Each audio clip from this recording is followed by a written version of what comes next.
అలాగే కానియండి. వద్దు భీమ్.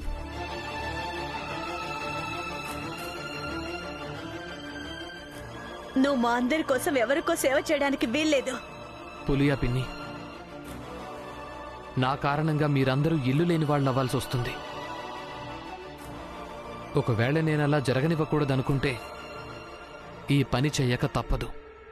నన్ను వెళ్ళనివ్వండి. వద్దు భీమ్, మేము ఇల్లు లేని వాళ్ళమైనా పర్వాలేదు, కానీ నువ్వు ఇంతగా దిగజారాల్సిన అవసరం ఏమీ లేదు భీమ్. దలియా అమ్మా, చిన్నప్పుడు మా అమ్మ నాకు ఒక కథ చెప్పింది.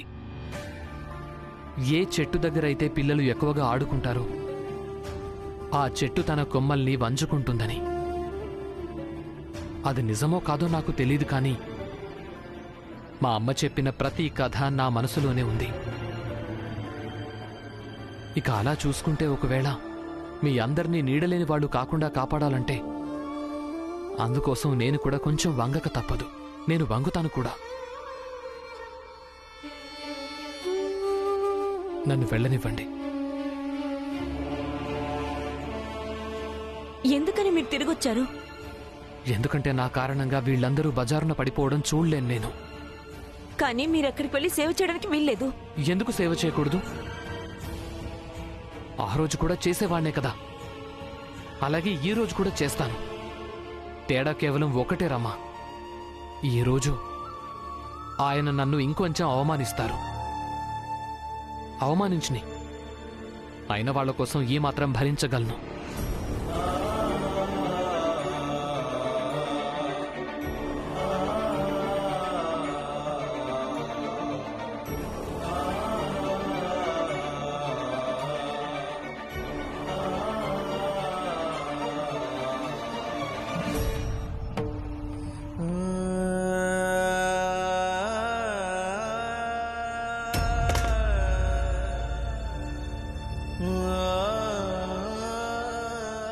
అన్నయ్య, అన్నయ్య,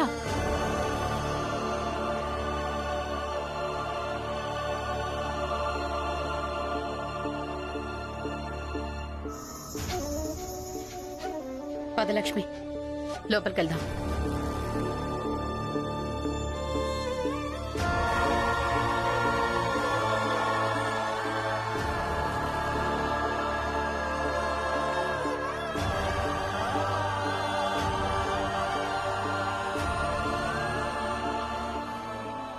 ఏంటి రామ్జీ, తల పట్టుకుని కూర్చున్నావు?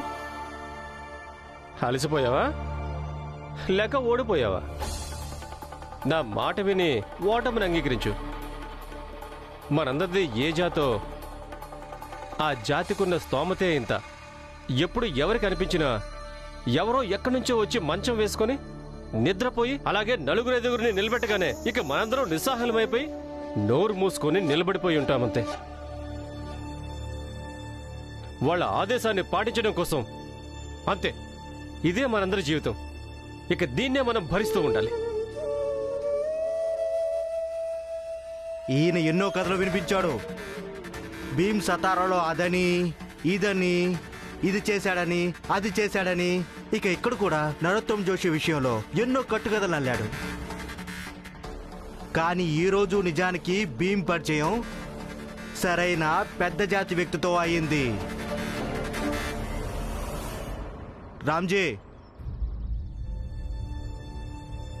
ఈరోజు నీ కొడుకు అక్కడికి వెళ్ళి కేవలం సేవ చేయడమే కాదు, తాను ఇది కూడా అంగీకరిస్తాడు. చదువుకొని పెద్ద పెద్ద కలలు కనడం వల్ల ఎటువంటి ప్రయోజనం లేదని.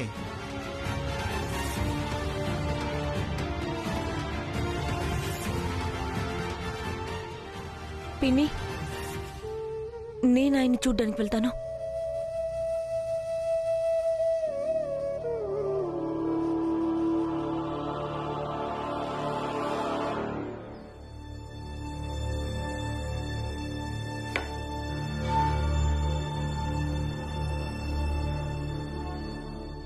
ప్రచండదేవ్ గారు,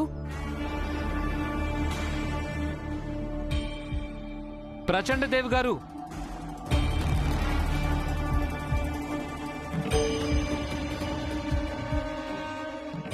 ప్రచండదేవ్ గారు, నేను వచ్చేశాను. నా కోసం చాయ్ పెట్టి తీసుకురా. అలాగే.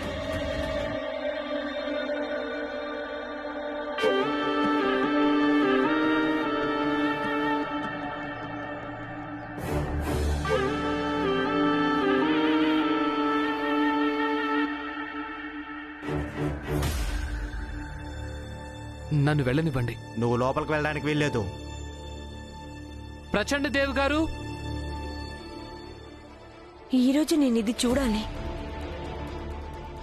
న్యాయం గురించి మాట్లాడేవాడు, చట్టం గురించి మాట్లాడేవాడు, ఎప్పుడు న్యాయానికి తోడుగా ఉండే వ్యక్తి ఒకరికి ఎలా సేవ చేస్తాడో, అలాగే జనాలందరూ దీన్ని ఎలా సహించగలరో నేను చూస్తాను.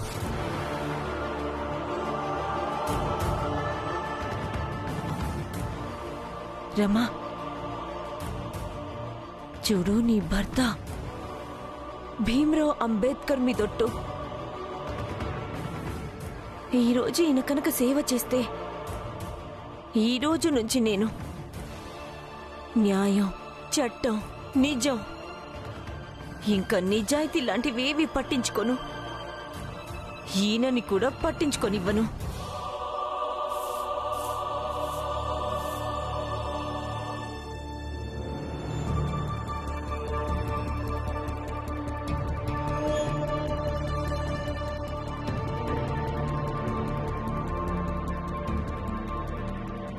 లక్ష్మి, నువ్వు వెళ్ళి లోపల నుంచి బొగ్గులు తీసుకురా. అలాగే మళ్ళీ ఇక్కడ ఒక గీత గీ. ఎందుకంటే ఆ భీమ్ తిరిగి ఇక్కడికే వస్తాడు కదా.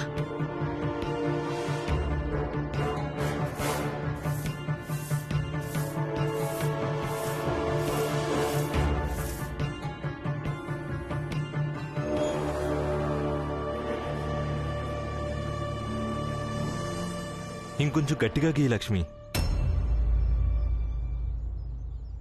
ఎంత గట్టిగా అంటే ఎప్పటికీ చిరిగిపోనంత. ఎవరైనా బలవంతంగా చెరిపేయాలనుకున్నా సరే చెరిగిపోకూడదు. భీమ్కు చివరికి వాళ్ళు బుద్ధి చెప్పే ఉంటారు. జనాలకు ఎవరు ఎంత మంచి చేయని గాని వాళ్ళకి ఎలాంటి తేడా ఉండదు. ఇంట్లో కూడా ఒకసారి వాడికి నచ్చ చెప్పండి. వాడు ఎలా ఉన్నాడో అలా ఏమాత్రం ఉండడం మంచిది కాదని చెప్పండి. గీ, దీని ఇంకా గట్టిగా గీ. ఇక ఈ గీతని ఎంత గట్టిగా గీయాలంటే నా తమ్ముడు దీన్ని చూసినప్పుడు వాడికి ఇది అర్థం కావాలి. జీవితంలో ఎప్పుడు ఎవరికి మంచి చేయకూడదని. గియ్యి గియ్యి. అయిపోయిందా? ఒకవేళ మీ ఉపన్యాసం పూర్తయిపోతే పని పాటో వెతుక్కోవడానికి వెళ్ళండి. ఇప్పుడు ఆ ప్రచండ్ దేవ్ మనుషులు కూడా మిమ్మల్ని ఆపలేరు. ఇక వెళ్ళండి మరి. ఎలాగో వెళ్తాను. కానీ లక్ష్మి, ఒక పంచి, నీకు డబ్బు మీద ఇంత మోహం ఉంది కదా, నేను చనిపోయినప్పుడు నా శవాన్ని అమ్మేసి ఆ డబ్బులు కూడా తీసుకో.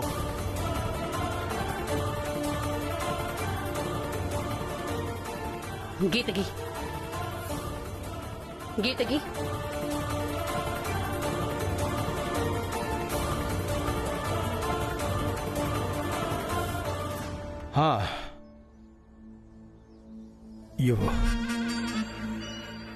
ప్రచండ దేవ్ గారు,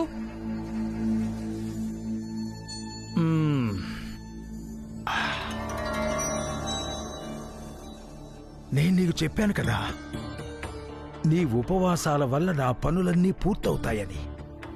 ఇప్పుడు చూడు, నీకిది 2వ రోజు ఉపవాసమే. ఇక భీమ్రావ్ మన గుమ్మం దగ్గర నుంచి ఎలా అరుస్తున్నాడో. ప్రచండ దేవ్ గారు, ప్రచండ దేవ్ గారు.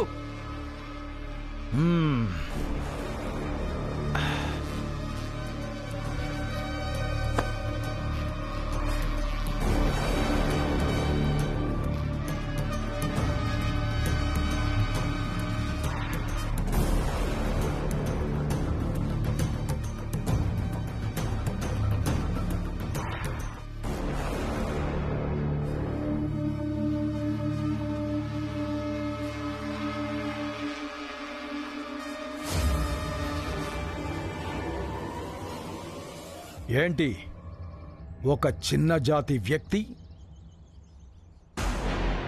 ఏమైంది?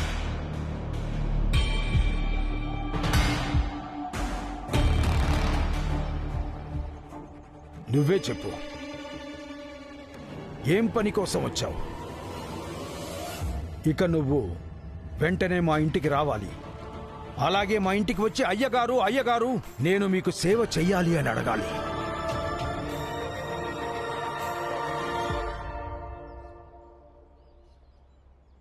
చెప్పండి, ఏం సేవ చేయాలో. ఇది పరీక్షా సమయం. ఈరోజు భీమ్రావ్ అంబేద్కర్ ఆలోచనలు గెలుస్తాయా లేదా నా నమ్మకం గెలుస్తుందా చూస్తాను. సహబాష్. అరే, తను కూడా వచ్చిందా? పోన్లే, మంచిదే.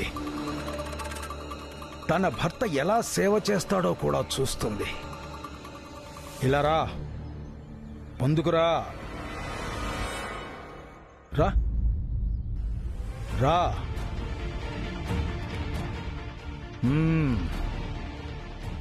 అది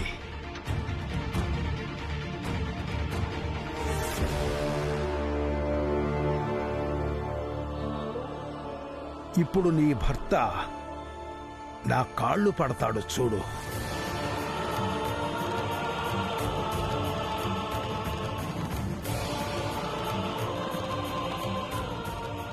రా, చేతికి బట్ట చుట్టుకుని వచ్చి నా కాళ్ళు పట్టు.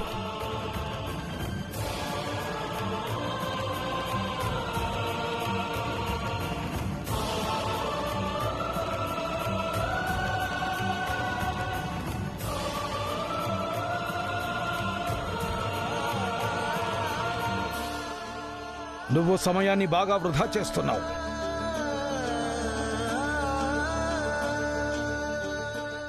ఇది పరీక్షా సమయం. ఇక నుంచి ఈ రమ ఎలా ఉండబోతుందో ఈ సమయం తేలుస్తుంది.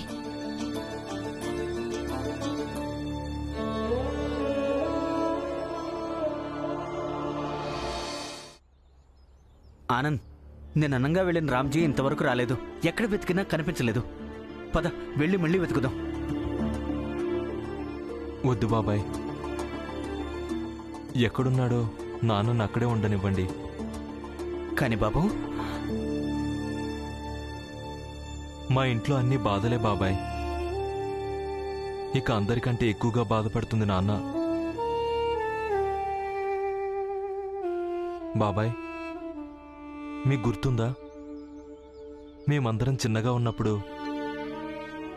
అప్పుడు నాన్న మా చెల్లెలందరినీ మా స్తోమతకు మించి మంచి బట్టలు తొడుగుతుండేవాడు, అలాగే బయటికి తీసుకెళ్తుండేవాడు. ఎందుకంటే పెద్ద జాతి వాళ్ళు మమ్మల్ని చిన్న జాతి వాళ్ళు అనుకోవద్దని, అలాగే ఇబ్బంది పెట్టొద్దని.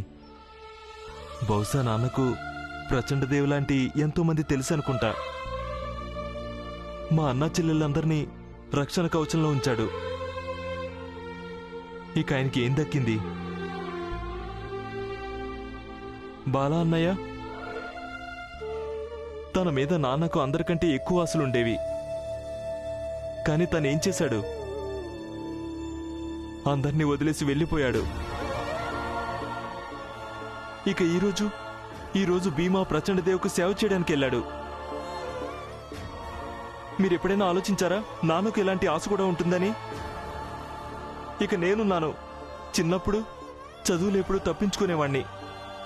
ఇక ఈరోజు ఉద్యోగం లేదు. అందుకే నాన్న ఎక్కడున్నాడో ఆయన అక్కడే ఉండనివ్వండి.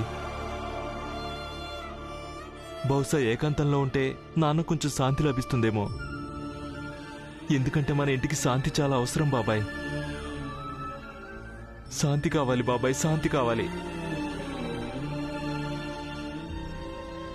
ఇలా చూడు ఆనంద్, నువ్వేం బెంగపడకు. అంతా చక్కబడుతుంది. ఎప్పుడు చక్కబడుతుంది బాబాయ్? చిన్నప్పటి నుంచి కేవలం ఇదే వింటూ వస్తున్నాను. అంతా చక్కబడుతుంది, అంతా చక్కబడుతుందని. చక్కబడుతుందో లేదో?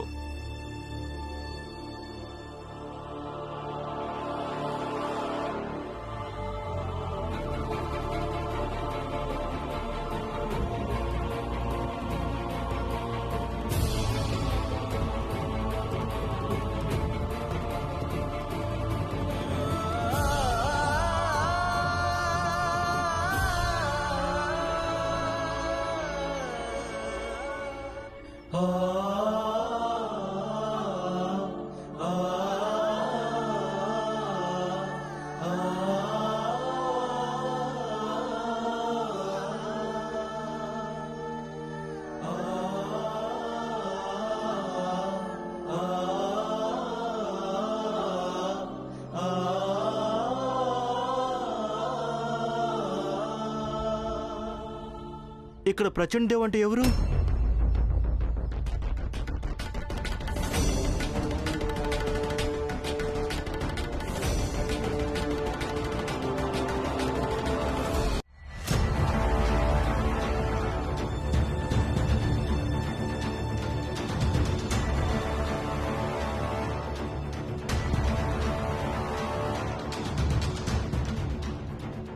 ప్రచండ దేవ్ అంటే మీరేనా? అవును, ప్రచండదేవ్ నేనే. కానీ మీరిక్కడికి ఎందుకు వచ్చారు? భీమరావు నుంచి గవర్నర్ గారికి ఉత్తరం వచ్చింది.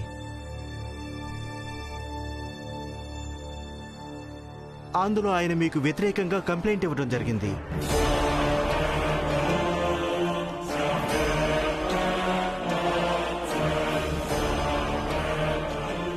మీరు ఆయన జాతి వాళ్ళ మీద దౌర్జన్యాలు చేస్తున్నారని. అవును, ఈయనే భీమరావు అంబేద్కర్. మా వారే ఉత్తరం రాశారు. ఇతను బలవంతంగా మా వారితో సేవ చేయించుకుంటున్నారు. మీరు అలా చేయడానికి వెళ్ళలేదు. మీరు మా ప్రాంతానికే వచ్చి నా మీదే పెత్తనం చెలాయిస్తారా?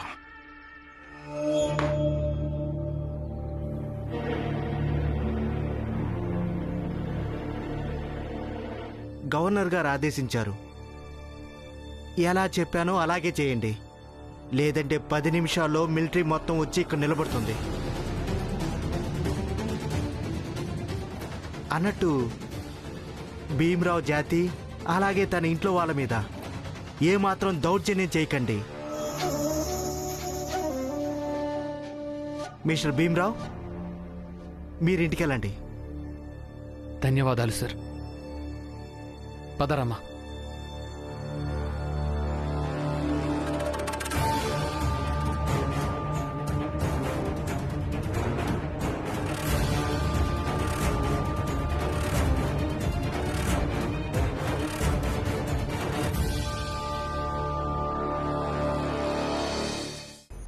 ఈరోజు రుజువైపోయింది.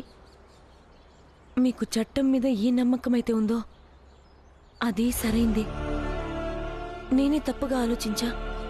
నేను మనసులో చాలా తప్పుగా అనుకున్నాను. ఈరోజు ఒకవేళ మీరలా ప్రచండదేవ్కు సేవ చేయాల్సి వస్తే నేను న్యాయం, చట్టం అన్నింటినీ మర్చిపోతానన్నా.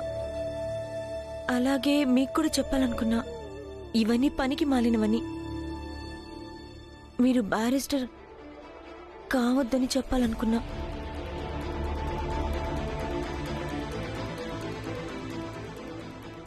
కానీ ఇప్పుడు చెప్తున్నాను, మీరు బ్యారిస్టర్ అవ్వాలి.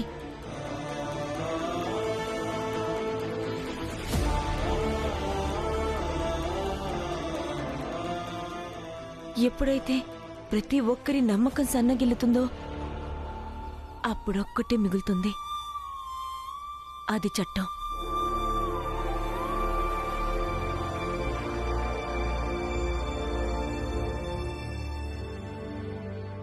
ఒకటి మాత్రం చాలా మంచిదైంది, నీకు స్వయంగా విషయం అర్థమైపోవడం. అన్నట్టు రమా, అన్నింటికంటే కఠినమైన పరిస్థితుల్లోనే మనిషికి పరీక్ష ఎదురవుతూ ఉంటుంది. ఇక ఆ సమయంలోనే తను తన నమ్మకాల మీద దృఢమైన విశ్వాసాన్ని ఉంచడం మంచిది. మీరు మాయ చేస్తుంటారు. అది మాయగాన్ని ఎంతైనా దాచిపెట్టని తన మాయ పని చేసి తీరుతుంది.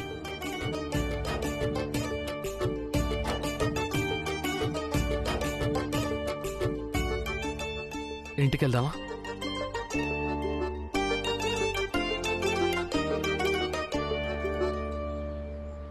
ఏమంటారు? భీమరావు ఇంతవరకు రాలేదేంటి? అక్కడేం జరుగుతుందంటావు? ఏముంది, ప్రచండదేవ్ గారి సేవలో మునిగిపోయాడేమో. అదే నిజం. ఆయనకు బాగా సేవ చేయించుకోవాలి.